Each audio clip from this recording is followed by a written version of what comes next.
हफ्ते के रोज मुर्तजा की घर में मौजूदगी सबके लिए बाइस हैरत थी।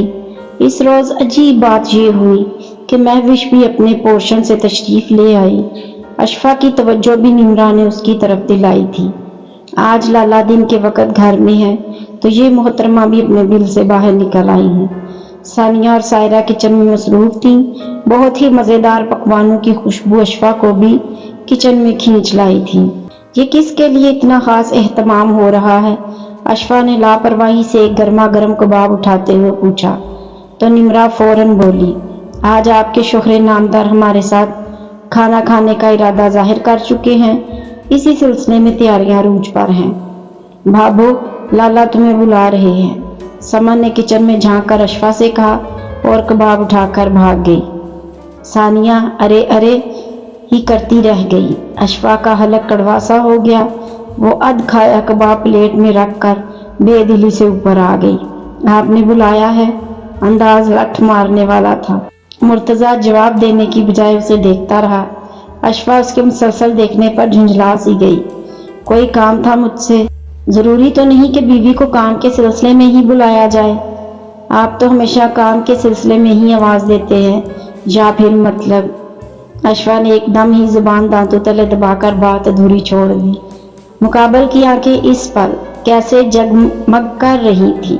अशफा ने आज तक उसे मुस्कुराते नहीं देखा था, क्योंकि ये काम उसकी आंखें बखूबी सरंजाम दे देती थी।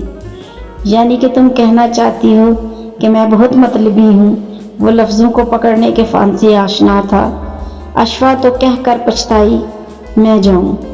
मैंने तुम्हें जाने की अभी इजाज़त नहीं दी, यहाँ बैठो। अशफा मरे मरे कदम उठाती बेड के किनारे पर टिक गई थी। अगर तुम्हें 3-4 चीज़ों में इख्तियार दे दिया जाए तो तुम किस चीज़ का इंतखाब करोगी? दौलत, रिश्ते, आज़ादी या फिर मोहब्बत? ये कैसा सवाल है वुलझी? ये बहुत अहम सवाल है। मैं आज़ादी का इंतखाब करूँगी, अशफा ने झट से कहा। वजह? क्योंकि दौलत तो मेरे पास पहले से मौजूद है। और वो सोचने लगी तो मुर्तज़ा आहिस्तगी से बोला, और रिश्तों और मोहब्बत की तुम्हें ज़रूरत नहीं, लिहाजा आज़ादी तुम्हारा इंतखाब होगी, और वो भी मुझसे। आप अक्लमंद हैं। आपने काफ़ी खुले दिल से सराहा तो मुर्तज़ा ने कहा, तुम बेअक्ल, अहमक और बेवकूफ़ हो। अशफा का मुंह बन गया था और गुस्सा भी शदीद आया, मगर पी गई। ज्यादा बोलने का खमियाजा वो भुगत चुकी थी। छोड़ो इन बातों को, मेरा सर दबाओ। जब भी पास बैठती हो सर में दर्द होने लगता है। अशफा इस नए हुक्म पर जी भर के तिल मिलाई थी। गला न दबा दो, उसने तनफ्फुर से सोचा। जोर से दबाओ। मुर्तज़ा ने उसके हाथ को सख्ती से मरोड़ा तो वो चिल्ला उठी, छोड़े मेरा हाथ। अगर ना छोड़ूं तो? उसने एक मरतबा फिर अशफा का नाजुक मुलायम हाथ दबाया तो उसकी आंखों में आंसू आ गए। आप बहुत बुरे हैं। वो जोर जोर से साथ दबाते हुए बोली, अच्छा, बहुत जालिम भी हैं, ये नई इत्तला है। बहुत बददिमाग और गुस्सिले हैं। मेरी खूबियों के मुतालिक तुम्हारे पास किस कदर जामे मालूमात हैं।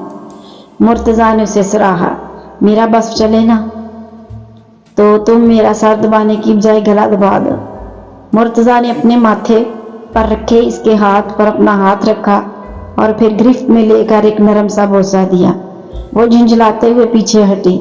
अपनी हद में रहे, मेरी हदूद का तयन कर दो, बड़ी दिलरुबाई से कहा गया।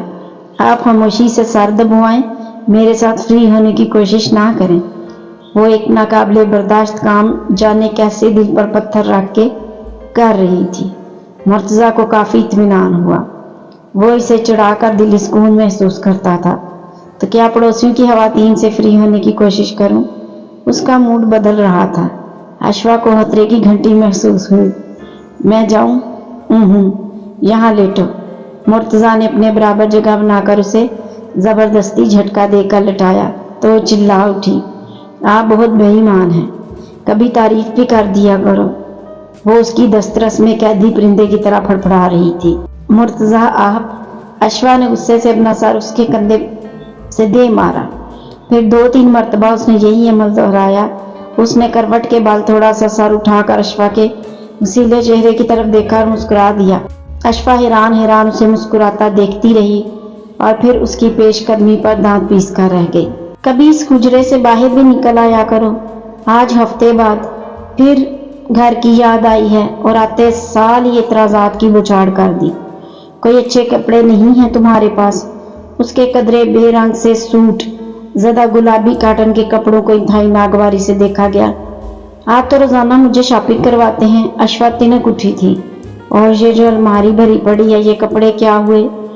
اب میں اس حالت میں یہ ریشمی بھاری سوٹ پہنوں؟ اس نے بھی تیز لہجے میں کہا۔ ٹھیک ہے، لا دوں گا کسی دن، مرتضیٰ نے جان چھڑوانے کے انداز میں کہا تو وہ تپ اٹھی۔ میں نے منت نہیں کی کہ مجھے نئے کپڑے لا کر دیں۔ بہت بولتی ہو تم۔ مرتضیٰ قدرے بھنایا۔ ایک سوال کرو تو 10 جواب ملتے ہیں۔ نہیں بولتی، منہ پر ٹیپ لگا لیتی ہوں، پھر خود ہی میری جان کھائیں گے کہ خاموش کیوں ہوں؟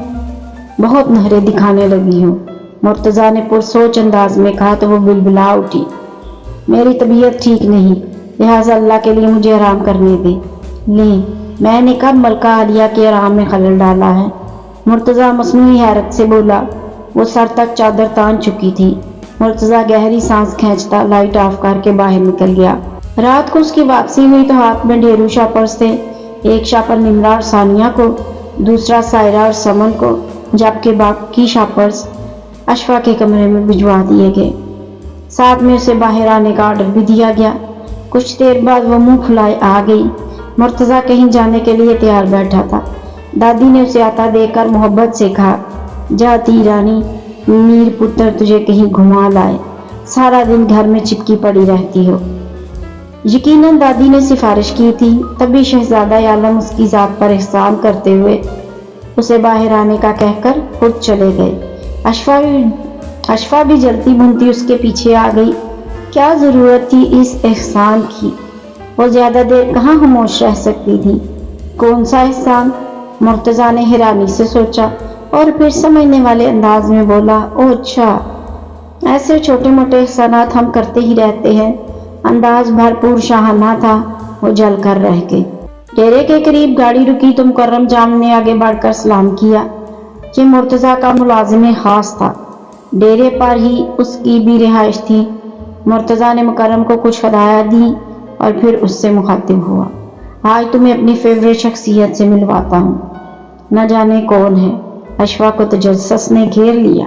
کچھ دیر بعد گاڑی ایک جھگی کے قریب رکی اور اس جھگی میں سے ایک بوڑھی عورت باہر نکل آئی۔ راجہ حسن دک کی جرا بھول لایا ہے۔ مائی میرا، یہ اشفا ہے، میری بیوی۔ مرتضیٰ نے تعارف کروایا تو مائی کھل سی اٹھی۔ ماں واری سونی، یہ رج کے سونی۔ اشفا کو اس بوڑھی کی باتیں سن کر بہت لطف آیا۔ اس نے مائی کی بنائی ہوئی مچھلی کو بھی بہت شوق سے کھایا۔ وہ ایک خوبصورت شام گزار کر واپس آئی تو موڈ کافی خوشگوار تھا۔ راہداری میں ہی مہوش سے ٹاکرا ہو گیا۔ انہیں دیکھ کر ایک تنفر سے بھری نگاہ ڈالے بڑے کمرے میں گھس گئی۔ انہی دنوں نجمہ پھپھو نے ثانیہ کو اپنے بیٹے عشر کے لیے مانگ لیا تو گھر میں شادی کے شادیانے گونج اٹھے۔ لوگ کافی چھپے رستم نکلے ہیں۔ نمرا مسلسل ثانیہ کو چھیڑ رہی تھی، بکواس نہیں کرو۔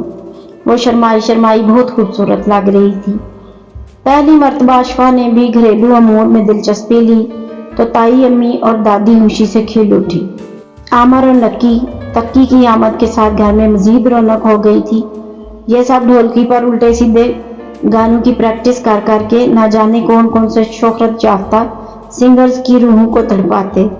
اس فنکشن میں بھی مرسلین چاچا کی فیملی دوڑ رہی تھی۔ مہوش نے سرے سے شرکت ہی نہیں کی تھی، البتہ عروبہ گھڑی دو گھڑی کے لیے اپنی والدہ کے ہمراہ آئی تھی۔ شادی کے ہنگامے سرد پڑے تو زندگی معمول پر آ گئی۔ پورے 2 ماہ بعد اس نے ایک چاند سے بیٹے کو جنم دیا تو گھر میں گویا خوشیوں کی بارات اتر آئی۔ تائی امی اور دادی نہال سی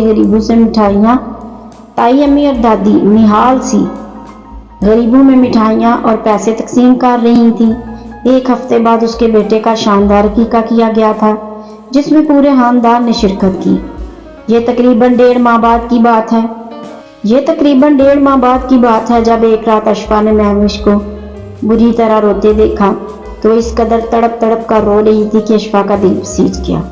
وہ انسانی ہمدردی کے ناطے اس کے قریب گئی تو مہوش نے اسے ایک عجیب سی داستان سنا ڈالی۔ اشفا گمسم سی اس کے چہرے کی طرف دیکھتی رہی۔ کیا یہ سچ ہے؟ میری آنکھوں میں دیکھ لو۔ वो जख्मी लहजे में बोली। अशफा हैरत ज़दा सी रह गई। इन आंखों में रत जगू के इतने अजाब थे कि अशफा को अपना दिल पिघलता महसूस हुआ। ये इश्क था या जुनून, अशफा समझ नहीं पाई थी। क्या मोहब्बत में कोई इस कदर पागल हो जाता है? तो फिर मैं क्या कर सकती हूँ? तुम ही तो सब कुछ कर सकती हो अगर चाहो तो। महविश ने लहूरंग आंखों से उसकी तरफ देखा। मैं क्या करूँ?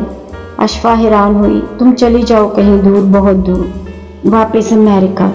अमेरिका? बहुत अरसे से दिली ख्वाहिश को महविश ने जुबान दे डाली थी। तुम बीच में नहीं आती तो आज मुझे यूं सिसकना ना पड़ता। तुम्हारे सामने तो दुनिया पड़ी थी और मेरे लिए पूरी दुनिया सिर्फ मुर्तजा था। वो रो रही थी। उसके आंसू अशफा के दिल पर गिर रहे थे। हतिया चाची और हारून चचा ने ताया अब्बू को मजबूर किया था कि वो तुम्हारा रिश्ता दें। अगर ताया और अब्बू हारून चचा को जुबान ना दे चुके होते तो ये जंग मैं जीत जाती, मगर तुम बीच में आ गई। मेरी मोहब्बत और खुशियों के दरमियान दीवार तुम बनी थी। मुर्तजा भी मजबूर हो गया था, वरना वो कभी भी तुमसे शादी ना करता। ताया अब्बू की किसी बात से, किसी हुक्म से आज तक उसने सर नहीं उठाया, तो इस मामले में कैसे बोल पड़ता? उसने भी कुर्बानी दे डाली, मगर नुकसान सिर्फ मेरे हिस्से में आया। सारे अजाब मेरे लिए हैं, सारे गम मेरी झोली में आ पड़े हैं, सारे कर्ब, सारे दर्द मुझसे चिमट गए हैं। वो कुर्ला रही थी और अशफा साकत सी उसे देखती रह गई। मोहब्बत के इस सफर में मैं अकेली थोड़ी थी, मुर्तजा भी मेरे हम कदम था।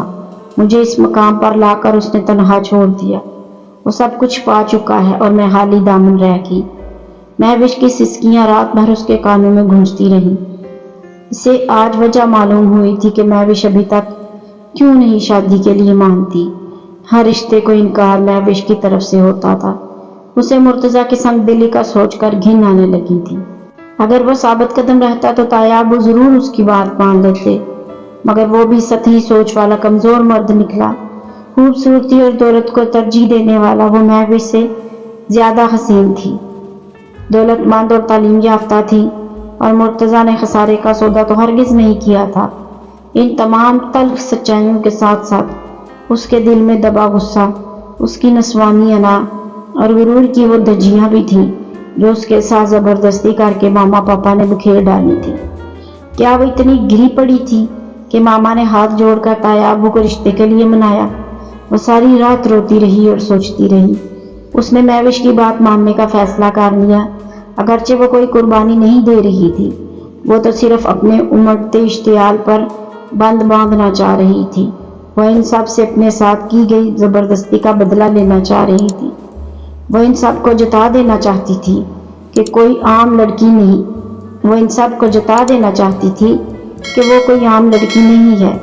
मगर इस सब के बावजूद मामा पापा ने खुद से रिश्ते की बात करके उसे हल्का कर दिया था।